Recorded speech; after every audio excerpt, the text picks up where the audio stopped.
اسمع. وجيناكم من المغرب في كازابلانكا إلى البحرين في الحورة. هتاكل الاكل المغربي الصح على اصوله. اول ما تدخل شارع المعارض هتحصل المطعم، اول مطعم على ايدك اليمين، البيت المغربي. ناس كتير بتمدح في الاكل المغربي وفي طعمه، فيلا بينا نسافر المغرب ونشوف المطعم ونجرب الاكل ديالهم. يا زين البلدان يا جنة على حد الشوف، يا أرض كريمة مضيافة وجمالها ناطق بحروف. بلادي يا زين البلدان يا جنة. وصلنا كازابلانكا خلاص.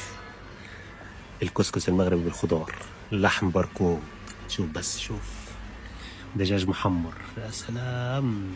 السلطة المغربية الأصلية، الحريرة مخدومة، والله مخدومة حريرة.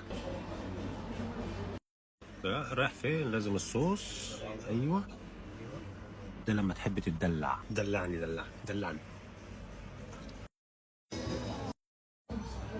بقول لك هم يا جمل. وين الجمل؟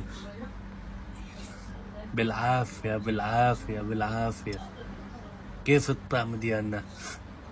طعم ديالهم منتجينهم.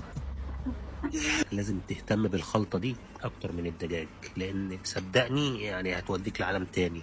النظافة شوية، تتعامل كده وتحسين يعني الأكل. نصيحة مني، أكل هيلسي فخر من الآخر، بتخس من غير ما تحس. الشاي المغربي على أصوله، حط نعناع يا منعنع. ودي الحلويات المغربية، ما يخلاش أي عرس في المغرب من كعب الغزال والفقاص. حاطط نفسه في حتة لوحده كده، مغربي يعني.